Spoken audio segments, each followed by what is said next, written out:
ನಮಸ್ತೆ. ಮನಸ್ಸಿಗೆ ಮದವೇರಿದಾಗ ಸ್ಮಶಾನದಲ್ಲಿ ತಿರುಗಾಡಿ ಬಾ ಅಂತ ಹೇಳ್ತಾರೆ ಹಿರಿಯರು.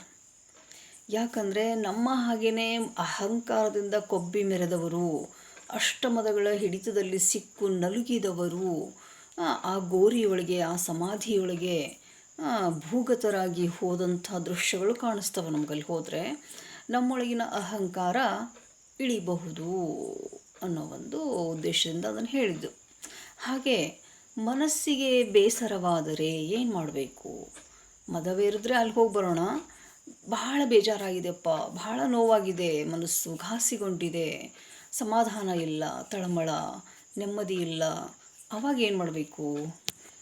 ಆವಾಗ ಸಜ್ಜನರ ಸಹವಾಸ ಮಾಡಬೇಕು, ಸತ್ಸಂಗ ಮಾಡಬೇಕು, ಸದಾಚಾರಿಗಳ ಸ್ನೇಹದಲ್ಲಿರಬೇಕು, ಜ್ಞಾನವಂತರ ಪಕ್ಕದಲ್ಲಿರಬೇಕು, ಬುದ್ಧಿವಂತರ ಸ್ನೇಹ ಮಾಡಬೇಕು, ಸದಾ ಒಳಿತನ್ನೇ ಹಾರೈಸುವ ಪವಿತ್ರವಾದ ಹೃದಯಗಳ ಮಾತುಗಳನ್ನು ಕೇಳಬೇಕು. ಹಿತೈಷಿಗಳ, ಅವರು ಸಮಾಜಕ್ಕೆ, ದೇಶಕ್ಕೆ, ನಮ್ಮಂಥವರಿಗೋಸ್ಕರ ಅಂದರೆ ನೊಂದ ಜೀವಗಳಿಗೋಸ್ಕರ ಅವರು ತಮ್ಮ ಇಡೀ ಆಯಸ್ಸನ್ನು ಕಳೀತಿರ್ತಾರೆ. ಕೆಲವೊಬ್ಬರು ಲೋಕಕ್ಕೋಸ್ಕರ ಹುಟ್ಟಿ ಬಂದಿರ್ತಾರಲ್ಲ, ಆ ಹಿರಿಯರ ಗುರುಗಳ ಮಾರ್ಗದರ್ಶನ, ಸಂಘ, ಸ್ನೇಹ ಇವೆಲ್ಲವೂ ಇಂಥ ಹೃದಯಕ್ಕೆ ಬೇಕಾಗ್ತವೆ.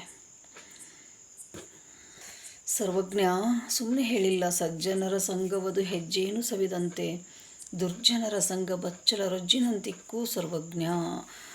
ಬಹಳ ಒಂದು ಪವರ್ಫುಲ್ ಆತ್ಮಶಕ್ತಿಯನ್ನು ತಂದು ಕೊಡ್ತದೆ ರೀ ಸಜ್ಜನರ ಸ್ನೇಹ.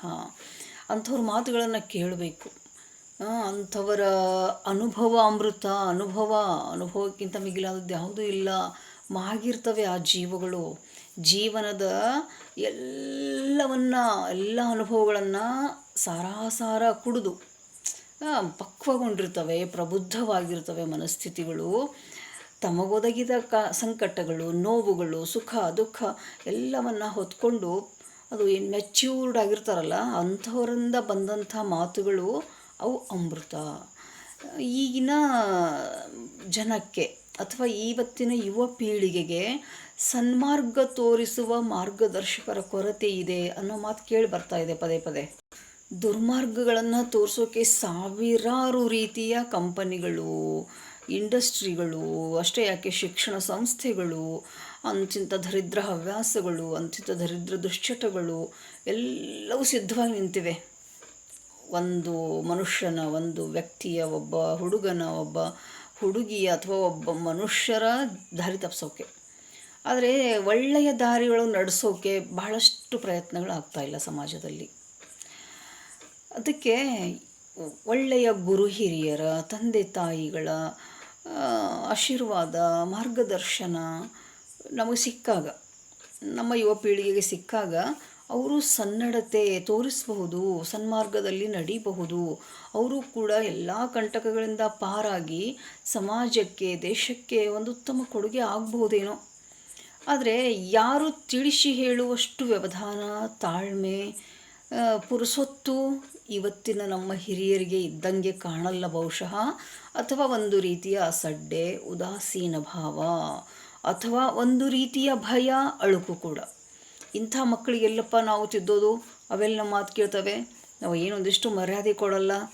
ಹಂಗಿದ್ದಾವೆ ಮಕ್ಕಳು. ಮಾತು ಕೇಳಿದ್ರೆ ಮಕ್ಕಳು ಅಂತಾರೆ ಅವಕ್ಕೆ. ನಮ್ಮ ಮಾತೆ ಕೇಳಲ್ಲ ಅಂತಂದರೆ ನಾವ್ಯಾಕೆ ಅವ್ರಿಗೆ ಹೇಳೋಕೆ ಮರ್ಯಾದೆ ಕಳ್ಕೊಂಡಾಗ ಅಂಗೈ ತೋರಿಸಿ ಅವ್ರ ಲಕ್ಷಣ ಅನ್ನಿಸ್ಕೊಳ್ಳೋದು ಯಾಕೆ ಅಂತ ಈ ರೀತಿಯ ಉದಾಸೀನ, ತಾತ್ಸಾರ ಭಾವ, ಅಸಡ್ಡೆ ಕೂಡ ಇರಬಹುದೇನೋ.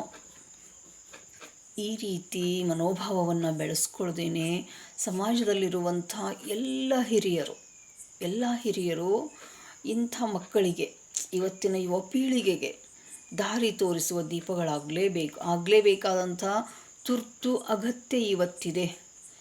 ಮೌಲ್ಯ ಶಿಕ್ಷಣ ಮಾಯವಾಗಿ ಹೋಗಿದೆ ಇವತ್ತು. ಅಲ್ಲಿ ಶಾಲಾ ಕಾಲೇಜುಗಳಲ್ಲಿ ಸಂಸ್ಕಾರಗಳನ್ನು ಕಲಿಸ್ತಾ ಇಲ್ಲ. ಕೇವಲ ಸಿಲಾಬಸ್ಸೊಂದನ್ನು ಇಟ್ಕೊಂಡು ಅಲ್ಲಿ ಏನಿರ್ತದ ಅಷ್ಟನ್ನೂ ಸಹಿತ ಹೇಳದೇ ಇರೋ ಅದೆಷ್ಟೋ ಶಿಕ್ಷಕರು ಇದ್ದಾರೆ ಕಣ್ಮುಂದೆನೇ. ಇನ್ನು ಮೌಲ್ಯ, ಸಂಸ್ಕಾರ, ಎಥಿಕ್ಸು ಅವೆಲ್ಲ ದೂರದ ಮಾತಾಯಿತು. ಅವನ್ನೆಲ್ಲ ಹೇಳ್ಕೊಳ್ಬೇಕಂದ್ರೆ ಮತ್ತೆ ಎಕ್ಸ್ಟ್ರಾ ಕ್ಲಾಸ್ಗಳು, ಎಕ್ಸ್ಟ್ರಾ ಕರಿಕ್ಯುಲಮ್ ಆ್ಯಕ್ಟಿವಿಟೀಸ್ಗಳು, ಕರಿಕ್ಯುಲಮ್ ಜೊತೆ ಅದನ್ನೂ ಬೇಕಾಗ್ತದೆ, ಪಠ್ಯದ ಜೊತೆ ಸಹ ಪಠ್ಯ ಚಟುವಟಿಕೆ, ಪಠ್ಯೇತರ ಎಲ್ಲವನ್ನು ಮಾಡಿ ನಾವು ಮಕ್ಕಳಿಗೆ ಒಂದು ರೀತಿಯ ಚಿನ್ನ ಮಾಡಬೇಕಾಗಿದೆ, ಸಂಸ್ಕಾರ ಕೊಡಲೇಬೇಕಾಗಿದೆ ಅವಕ್ಕೆ. ಇಲ್ಲ ಅಂತಂದರೆ ಬಿಟ್ಬಿಡ್ತೀವಿ, ಅವ್ರ ದಾರಿಯೊಳಗೆ ಅವ್ರು ಹೋಗಲಿ ಹಾಳಾಗಿ, ನಾವೇನು ಮಾಡೋಣ ಎಷ್ಟಂತ ಹೇಳೋದು ಇವರಿಗೆ ಅಂಥೇಳಿ ಉದಾಸೀನ ತೋರಿಸ್ತೀವಿ ಅಂತಂದರೆ ಅವು ಬಹುಶಃ ತಪ್ಪು ದಾರಿ ಹಿಡಿತವೆ ಮಕ್ಕಳು. ಒಂದು ಸ್ವಲ್ಪ ಆದರೂ ನಿಯಂತ್ರಣ ಗುರು ಹಿರಿಯರಿಂದ, ಮಾರ್ಗದರ್ಶಕರಿಂದ ಸಿಗಲೇಬೇಕು ಮಕ್ಕಳಿಗೆ. ಆವಾಗ ಅವ್ರು ಇರ್ತಾರೆ ಹಾದಿ ಮೇಲೆ. ಪದೇ ಪದೇ ಪೆಟ್ಟು ಬೀಳ್ತಾ ಇದ್ದರೆ, ಗಟ್ಟಿ ಕಲ್ಲಾಗಿದ್ದರೆ ಮೂರ್ತಿಯಾಗೆ ಆಗ್ತದೆ. ಇಲ್ಲ ಅಂತಂದರೆ ಒಡೆದು ಪುಡಿಯಾಗಿರ್ತದೆ. ಏನೋ ಒಂದು ಮಾಡಬೇಕು ಅವಕ್ಕೆ, ಅದೇ ಅವ್ರ ದಾರಿಗೆ ಬಿಡಬಾರ್ದು.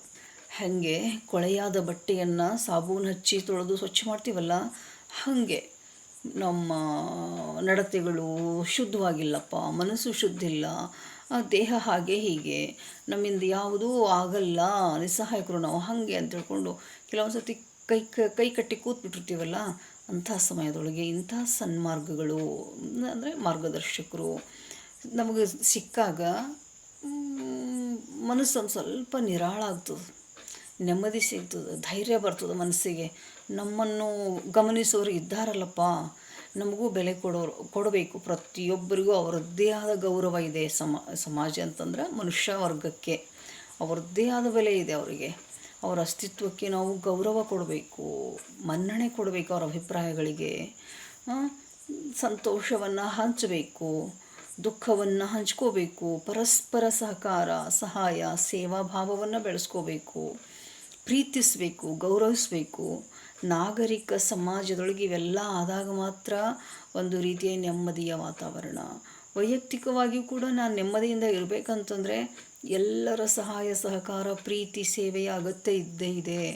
ನಾವು ಒಬ್ಬರೇ ಹುಟ್ಟಿ ಬಂದಿಲ್ಲ, ಹುಟ್ಟಿ ಬರೋಕ್ಕೆ ಇದ್ದು ಹೋಗೋಕ್ಕಲ್ಲ ನಾವು ಬಂದಿರೋದು ಮನುಷ್ಯ ಜನ್ಮದಲ್ಲಿ. ಹುಟ್ಟುವಾಗೇನೋ ಹುಟ್ಟಿರಬಹುದು ಒಬ್ಬರೇ, ಹೋಗುವಾಗಲೂ ಒಬ್ಬರೇ ಹೋಗ್ತೀವಿ. ಬಟ್ ಮಧ್ಯದಲ್ಲಿ ಇರ್ತೀವಲ್ಲ, ಅದು ಈ ರೀತಿ ಸಂಘದೊಳಗಿದ್ದಾಗ ಒಳ್ಳೆಯ ಸಂಘಗಳು ಸಿಕ್ಕು ಅಂತಂದರೆ ಅದು ನಮ್ಮ ಭಾಗ್ಯ. ಅದಕ್ಕೆ ಜ್ಞಾನವಂತರ ಸಂಘವ ಹೀನ ನಾಯಿಯಂತೆ ಬಿಡದಿರು. ಅವರ ಕಾಲ ಕೆಳಗಾದರೂ ಕೂತ್ಕೊಂಡು ನಾವು ಅವರ ಸಂಘವನ್ನು, ಸಹವಾಸವನ್ನು ಬೆಳೆಸ್ಕೊಂಡಾಗ ಮನಸ್ಸಿಗೊಂದು ನಮ್ಮನೆ ತೃಪ್ತಿ, ಜೀವನ ನಿರಾಳ ಸುಗಮವಾಗಿ ಸಾಗ್ತದೆ ಜೀವನ. ಇಲ್ಲದೆ ಹೋದರೆ ಬಹಳ ಕಠಿಣ ಆಗ್ತದೆ. ಬಹಳ ಒಂಟಿತನ ಏನು ಶಾಪ ಅಲ್ಲ, ಅದನ್ನು ವರನೇ. ಅದಕ್ಕೆ ಆತ್ಮಸ್ಥೈರ್ಯ, ಎಲ್ಲ ರಮುನೆಯ ಬಲಗಳು ಭಾಳ ಬೇಕಾಗ್ತದೆ. ಅದಕ್ಕೆ ಎಲ್ಲರಿಗೂ ಅದು ಸಾಧ್ಯ ಆಗೋದಿಲ್ಲ. ಆದ್ದರಿಂದ ಮನುಷ್ಯ ಸಂಘಜೀವಿ, ಸಂಘದಲ್ಲಿದ್ದಾಗಲೇ ಅವನ ಬದುಕು ಸಾರ್ಥಕ ಮತ್ತು ಸುಗಮ ಅಂತ ಹೇಳ್ತಾ ಧನ್ಯವಾದ.